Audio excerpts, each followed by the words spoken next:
अज्ञानतिम्रान्धानां ज्ञानाञ्जनशलाकया चक्षुरुन्मीलितं येन तस्मै श्री गुरुवे नमः।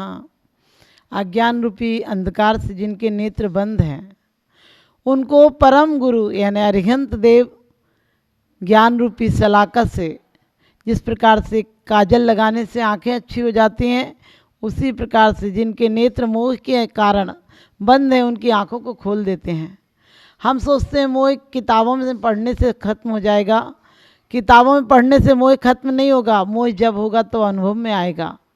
हम किसी को मरता हुआ देखते हैं तो सोचते हैं बेचारा मर गया, लेकिन हम सोचते हैं हम विशेष हैं, हम कभी नहीं मरेंगे, क्योंकि हमें लगता है सब लोग मरते हैं, हम नहीं मरेंगे। और जिस दिन हमें अनुभव में आ जाएगा कि सब लोगों में हम भी हैं, अभी तो हमें सिखाया जाता है कि तुम नहीं मरोगे, बाकी सब लोग मरते हैं। आपके जीवन में जिस दिन ये बात आ जाएगी कि सब लोगों में हम भी हैं, और जब मौत आ जाएगी तो हम अच्छे नाम रखना बंद कर देंगे। मौत सब कुछ छीन लेती है, हम अच्छे अच्छे नाम रख देते हैं। जब कोई मर जाता है तो हम कहते हैं आज वो देवलोक चले गए। देवलोक का मतलब जो ज़मीन पर देवता होकर नहीं जी पाया वो मर कर क्या देवता होगा। जब कोई मर जाता है तो हम कहते हैं उनके फूल चुनने के लिए जा रहे हैं। जो जीवन भर कांटों की तरह चुभा है, जो जीवन भर कांटों की तरह दूसरों को तकलीफ़ें दी हैं, उसके जीवन में फूल कहाँ से आ जाएंगे। लेकिन हम अपने जीवन को फूल बनाने की कोशिश नहीं करते हैं। हम फूलों की बातें करते हैं, हम ज्ञान की बातें करते हैं, हम सोचते हैं अज्ञान हमारा दूर हो जाएगा। हम किसी दिन त्यौहार मना लेते हैं, दिवाली मना लेते हैं। रोज़ तो दिवाला किए जा रहे हैं, पूरी ज़िंदगी हमारा दिवाला हुआ जा रहा है। इस उपदेश में पूज्यपाद स्वामी कहते हैं कि वास्तव में तुम आयु बढ़ती है और तुम्हारा जीवन समाप्त होता जाता है। जिस प्रकार से तुम्हारी धन की तो वृद्धि होती है और आयु की समाप्ति होती है, इसी प्रकार से जीवन में हम पुण्य के नाम पर पाप करते चले जाते हैं। अहंकार बढ़ता है, क्रोध बढ़ता है, मान बढ़ते, माया बढ़ती है, लोभ, ईर्ष्या, छल, कपट सब कुछ बढ़ता जाता है। और हम सोचते हैं ज़िंदगी का विकास हो रहा है, ये ज़िंदगी का ह्रास होता जाता है। हमारा पूरा जीवन त्यौहार हो जाना चाहिए। हमारा एक आध दिन त्यौहार हुआ तो क्या हुआ, ये तो नकली त्यौहार है। जिस प्रकार से भिखारी रोज़ पकवान नहीं बना पाता, किसी दिन एक दिन पकवान बना लेता है। हम ऐसे समझदार लोग हैं, हम अपने आप को चांद पर जाने की क्षमता रखते हैं, लेकिन अपने अंदर आने की क्षमता नहीं रखते हैं। हम जानते हैं कि किताबों के कागज़ों के घोड़ों पर चढ़कर सफ़र नहीं किया जा सकता है, कागज़ों के पानी के आसमान से कभी बारिश नहीं हो सकती है, और कभी कागज़ की नाव पर तैर कर समुद्र पार नहीं जाया जा सकता है। लेकिन फिर भी हम भव समुद्र किताबों की नाव से जा रहे हैं। हम शास्त्रों में कुछ पढ़ लेते हैं कि यह भव समुद्र अपार तारण के निमित्त सुविधि ठई, अति दृढ़ परम पावन जथारथ भक्ति वर नौका सही। भक्ति वर नौका, भक्ति कहा है, भक्ति उसे कहते हैं जो कभी समाप्त नहीं हो। भक्ति किसी की सिखाई हुई नहीं होती है, भक्ति किसी की थोपी हुई नहीं होती है, भक्ति किसी की पढ़ाई हुई नहीं होती है।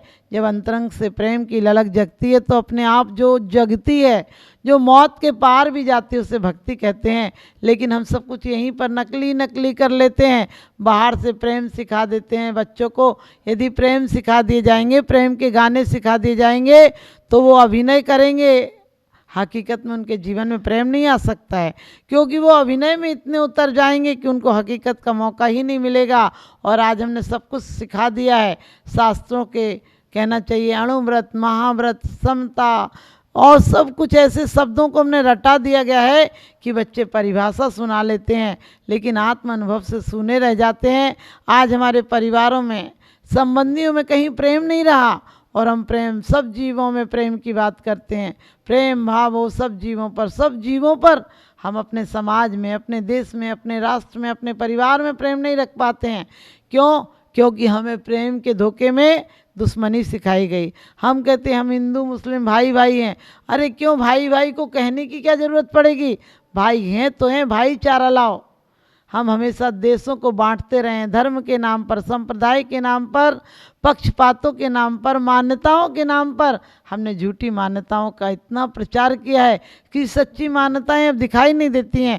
आज धर्म के नाम पर भी हम लड़ लेते हैं। धर्म के नाम पर हम दूसरे मंदिर तैयार कर लेते हैं, धर्मशालाएं तैयार कर लेती हैं। वो ध्यान रखना, वो सिर्फ जिद्द है हिंदुस्तान पाकिस्तान की तरह। एक व्यक्तिगत स्वार्थ के कारण हम मंदिर बना लेते हैं। हमारा को अध्यक्ष बनना है, हमारे को सब कुछ बनना है, हमारा नाम होना चाहिए, हमारे साथ पब्लिक होना चाहिए, ये राजनीति है। क्योंकि धर्म नीति तो अकेला होना जानती है, धर्म नीति तो अकेले में विश्राम से रहती है, वो बाहर के कोलाहल में नहीं रहती है। हम भीड़ में रहते रहते भेड़ बन गए हैं, क्योंकि भीड़ में ही आदमी पैदा होता है, भीड़ में ही जिंदा रहता है, और भीड़ में ही एक दिन भीड़ बड़ी बेईमान होती है। जन्म के टाइम में थाली बजाती है, शादी के टाइम में नाचती है, और जब आदमी मर जाता है तो अकेला उसे आगे कर देती है और भीड़ पीछे हो जाती है। वो ये शिक्षा देती है कि तुम हमारे भरोसे मत रहना, तुम्हारी ज़िंदगी में हम काम नहीं आएंगे। लेकिन हमें ऐसा सिखाया गया है कि सारे लोग मर रहे हैं।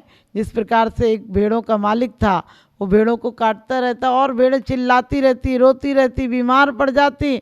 एक दिन उसने कान में कहा कि तुम लोग तो शेर हो, ये तो अकेली भेड़ है, इसको मारा जा रहा है, तुम्हें नहीं मारा जाएगा। उसके बाद से सब भेड़ें नाचने लगी और वो एक भेड़ मर जाती थी। हर रोज़ एक भेड़ मरती थी, लेकिन बाकी भेड़ सोचती थी हम तो शेर हैं। इसी प्रकार से हम भी भीड़ के बीच रहते रहते हमने सब कुछ नकली कर दिया है। हमने संप्रदाय, प्रार्थनाएं हमारी होती हैं, कुछ पढ़ लेते हैं, किसी के भावों को पढ़ लेते हैं और सोचते हैं पूजा हो गई। अरे पूजा तो आत्म परिवर्तन का नाम पूजा है। जब हमारे अंतरंग में परमात्मा के प्रति अनुराग जगेगा, और बहुत सुंदर बात कही है स्वयंभू में, मानुषी प्रकृतिमव्यतीतवान देवता स्वपिच देवता यथा तेन नाति परमास देवता। कहते भगवान तुम मानुषी प्रकृतिमव्यतीतवान देवता स्वपिच देवता यथा तेन नाति परमास देवता। कहते भगवान वास्तव में आप कैसे हो, मनुष्य की प्रकृति से ऊपर हो और देवताओं से भी ऊपर हो, इसलिए आप परम देवता हो। परम देवता का मतलब है रागी द्वेषी देवी तो देवता तो रुष्ट भी हो जाते हैं, लेकिन आप परम देवता, आप कभी रुष्ट नहीं होते हैं। और आप सबसे बड़ी बात है, किसी को अपने पद में आने की मनाही नहीं करते हैं। आपके पद में जो कोई आएगा वो इस जीवन में भी शांति पाएगा। हम हमेशा कहते हैं संसार तो नाशवान है, संसार तो माया है। अरे परमात्मा की कोई वस्तु माया नहीं है, परमात्मा का भाव बनाया हुआ है। परमात्मा ने जो भाव भाए हैं, 16 कारण भावना भाई हैं, वो कभी नाश्वर नहीं है, वो कभी माया नहीं है। हमारे बनाए हुए नोट माया हैं, हमारे बनाए हुए रिश्ते माया हैं, हमारा बनाया हुआ सारा लोग, वैभव, यश, पद सब माया है। ये सब छूटेंगे, मौत खाली करके ले जाएगी। मौत जिसको भी पाती है खाली हाथ करके ले जाती है, लेकिन जो मौत के पार जाता है वो भगवान बन जाता है। हमें मौत के पार कैसे जाना है, हमें मौत से ऊपर कैसे उठना है, तो सिर्फ हमें ये भावना बानी है कि वास्तव में हम परमात्मा बनेंगे, उसके पहले कुछ नहीं बनेंगे। क्योंकि उसके पहले जो भी इंसान बनता है वो पद छीन लिया जाता है, प्रतिष्ठा छीन ली जाती है, आपका परिवार छीन लिया जाता है। क्योंकि परिवार भी आपकी मनगढ़ंत कल्पना है। आप यदि किसी पत्नी को, अपनी पत्नी को बहुत प्यार करते हैं, सच बताना, यदि उसको पुराना एक लेटर भी मिल जाए आपको, कभी पुराना था आज का नहीं, अब उसके रिलेशन अच्छे हैं, लेकिन आप एक पुराना पत्र भी पालो तो आपकी दीवार को, प्रेम की दीवार को टूटने में कितनी देर लगती है।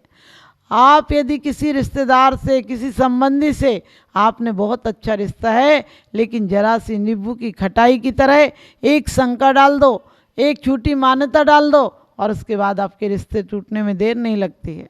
लोग अपने आप को सुंदर बनाते हैं, लेकिन इस सुंदरता, कितने भी ब्यूटी पार्लर में जाना, एक दिन बस सूरत हो जाएगी, झुर्रियाँ पड़ जाएंगी। मौत जगह जगह से झांक रही है, कितने दरवाजे बंद करोगे। बुढ़ापा तो तुम्हारे जीवन का परिवर्तन है, जन्म मृत्यु में परिवर्तित हो जाता है, बचपन जवानी में, और जवानी के बाद बुढ़ापा आता है। लेकिन जो परमात्मा होते हैं उनका बुढ़ापा नहीं आता। आपने कभी तीर्थंकरों की प्रतिमाएं देखी होंगी, सारे तीर्थंकरों की प्रतिमाएं एक सी होती हैं, उनमें अंतर नहीं होता है। क्योंकि उनके नाम कर्म रहे होंगे, उनमें तो अंतर होगा जब वो वर्तमान में रहे होंगे, लेकिन प्रतिमाएं एक सी दिखती हैं। इसका प्रतीक है कि परमात्माओं के गुण सबके एक से हैं, चाहे वो महावीर हों, चाहे आदिनाथ हों, फिर हम इंसान होकर, उनके भक्त होकर एक से क्यों नहीं हो पाते हैं। आज हम बात बात पर विरोध के लिए तैयार खड़े हैं। हम अहिंसा परमो धर्म की जय बोलते हैं और बाहर हिंसा करने को तैयार हो जाते हैं। वो हिंसा नहीं जो जीव को मार दिया जाए, लेकिन वो हिंसा हम प्रतिदिन कर लेते हैं। किसी को नीचे गिराना, किसी के पतन की योजना बनाना, और इस प्रकार की हिंसा हमें संसार के गर्त में ले जाएगी। हमारा ये जीवन भी समाप्त कर रही है और अगला जीवन भी समाप्त कर रही है। एक बार एक पति की पत्नी मर गई, बहुत रोया बहुत रोया, और जब शमशान घाट पे गया तो छाती पीट रहा था, सिर फोड़ रहा था। लोगों ने कहा कि आपको बड़ा दुख है, आपको कैसे तसल्ली दी जाए। वो एक अभिनेता था, अभिनय कर रहा था, और वो बोला अभी क्या, जब घर से उठी थी तब देखते। यानी उस टाइम भी दिखाने का भाव है। आप भी ध्यान रखना, आप भी ऐसे हो, यदि अंदर मंदिर में बैठे हो और अकेले बैठे हो तो तुम्हें झपकी भी आ जाती है, लेकिन कोई 2-4 लोग आए तो तुम बिल्कुल रीढ़ सीधी करके बैठ जाते हो। और तुम्हें कोई 10-20 लोग और 100-1000 लोग आ जाएं तुम्हारी भक्ति देखने के लिए, तो तुम नाचने लगोगे, झूमने लगोगे, ऐसे हो जाओगे जैसे तुम परमात्मा आज ही हो जाओगे। ये सब अभिनय है। मिलिट्री के जवानों को सिखा दिया जाता है बाएं घूम दाएं घूम, और वो कुछ दिन में बिल्कुल जड़ हो जाता है। इतने नंबर गिर गया, अरे वो इतने नंबर गिर गया, किसी का पति भी था, किसी का बेटा भी था, किसी का पिता भी था, लेकिन यहाँ नंबर ऐसे ही। हम मंदिरों में भी फलाना नहीं आया, हमने अपने नामों को क्यों बना रखा है। नाम तो एक पहचान के लिए थे, नाम तो एक व्यवहार के लिए थे। वास्तव में हम कामों से अपनी पहचान बनाते। परमात्मा बनना है, यदि हमें परमात्मा दशा प्राप्त करनी है तो नाम काम धामों से ऊपर उठना होगा। आज सब लोग कहते हैं हमारी समाज बिगड़ गई। अरे हमारी समाज कौन सी होती है समाज? एक एक व्यक्ति की विचारधाराएं बनती हैं, मिलती हैं, सम आवाज़ होती है, उसे कहते हैं समाज। लेकिन आज समाज में विकृति आ गई, क्योंकि अहंकार बहुत बढ़ गया है। हर इंसान मंदिर में भी जाकर सोचता है मेरी पूछ हो। पूछ वाले को तो ज़्यादा चिंता नहीं है, लेकिन मूछ वाले को पूछ की बड़ी चिंता है। कहते हैं नाक की भी अजीब सी धाक है, और कोई पीछे से नाक ना काट ले, इसलिए आँखों के नीचे नाक है। क्योंकि आदमी आज मंदिर चला जाता है, पूजा कर लेता है, स्वाध्याय कर लेता है, लेकिन अंतरंग बिल्कुल नहीं बदलता है। जैसा पैदा हुआ था उससे बदतर हालत में मरता आदमी। बदतर हालत में मरता है का मतलब बचपन था, तुम्हारे अंदर छल कपट नहीं था, तुम्हारे अंदर दुराव नहीं था, भेदभाव नहीं था, किसी की भी गोदी में चले जाते थे, कोई भी तुम्हें प्यार कर लेता था। और बड़े होकर अपने भी तकरार करने लगे हैं, क्योंकि तुमने बड़े होकर बड़प्पन का काम नहीं किया। बड़प्पन का तो एक ही काम था कि हमें परमात्मा बनना था।